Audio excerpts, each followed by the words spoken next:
This is Ndtv, and you're watching Classics.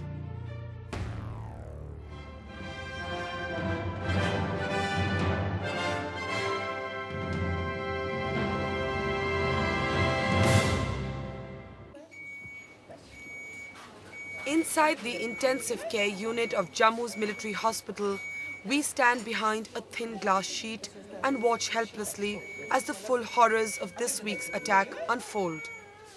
This little girl, Surya, is all of 2 years old. Her tiny face is held together precariously by surgery and stitches. On her left hand, 2 fingers are now missing. Doctors say it's a miracle she's alive at all. This is a 2-year-old child. Probably this child was hit by a sharpener. Lower jaw was completely ripped open along with the left hand, which was very badly bleeding. But when she came, we were very skeptical whether we'll be able to save this child. She was taken up immediately for surgery.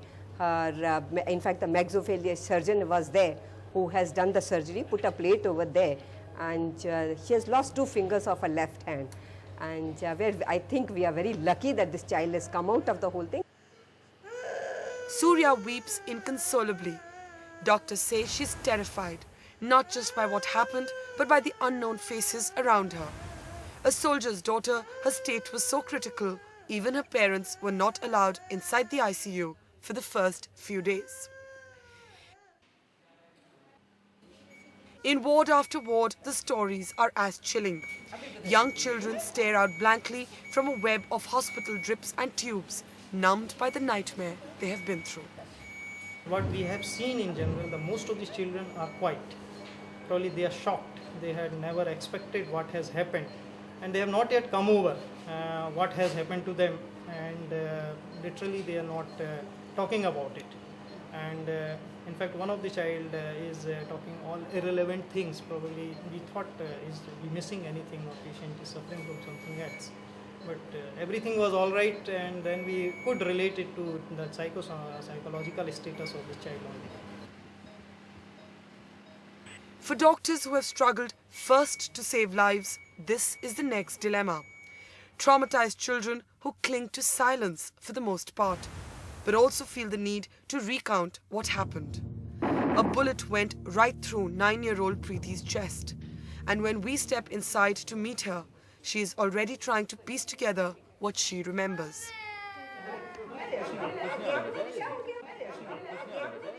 Mummy ने मेरे को उठाया, मैं सोई भी थी। Mummy ने बोला बरामदे में बैठ जा, बरामदे में बैठ गई। फिर मम्मी बोलती, हमारी बगल वाली बोलती, अंकल मत मारो।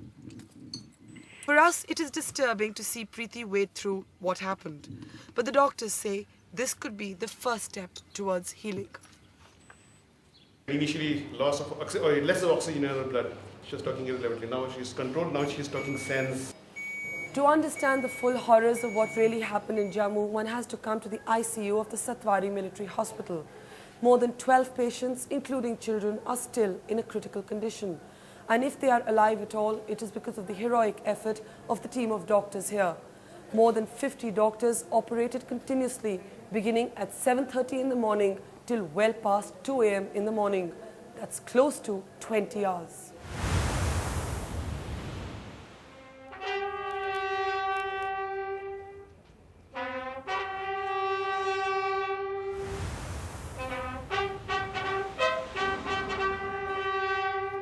Not very far from the hospital, scores of mourners gather under a blazing sun. It was a full 48 hours before families were able to reclaim the bodies, since autopsies had to be completed first. And even now, being part of a tightly knit military community where the premium on restraint is so high, means that these men and women do not really have the space or the luxury to mourn their dead as other people would. For the most part, it's an unspoken rule, especially for those in uniform, that this must be a funeral without tears.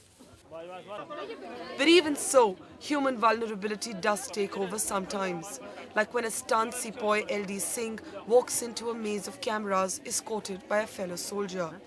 He has come to cremate his wife Poonam and his two sons, 12-year-old Praveen and 8-year-old Pushp, are still battling for their lives in hospital. And despite his colleagues' firm hand on his shoulder, LD Singh just cannot hold back his sense of devastation.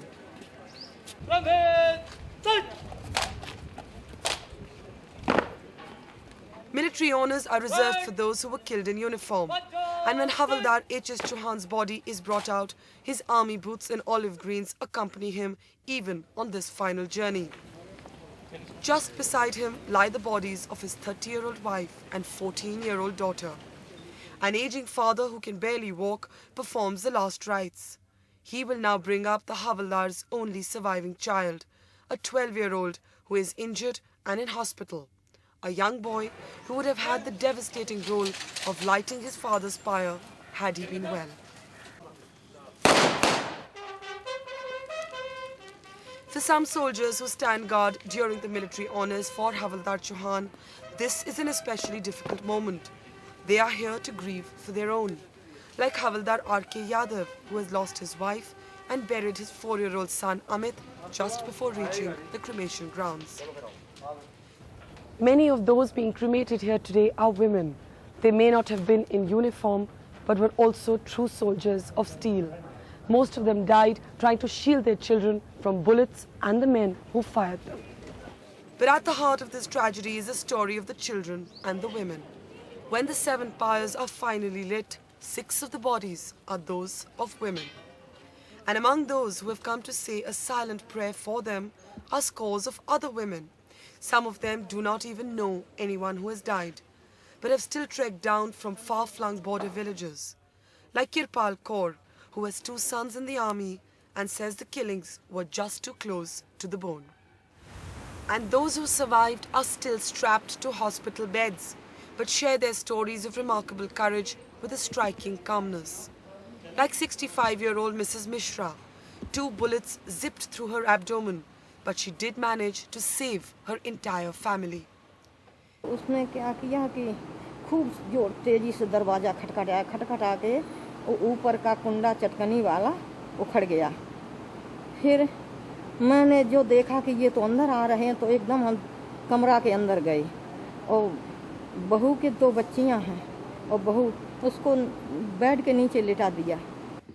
Back at the Kaluchak army camp where it all began, Mrs. Mishra's daughter-in-law Meena takes us through the exact sequence of events. यहाँ से ऐसे गोली लगी और माता जी हमारी ऐसे दौड़ के गई और ये दरवाज़ा बंद किया और फिर धक्का दे के ऐसे दरवाज़ा कुछ देर हम लोग पकड़े रहे। उसके बाद जब हमारे आदमी आ गए ना थोड़ी देर से, तब हम दरवाज़ा खोले। जब आवाज़ पहचान लिया कि हाँ हमारे ही आदमी हैं, तब तक वो लोग हमारे क्वार्टर से जाके दूसरे करने लगे। हम लोग बहुत संघर्ष किए उसका।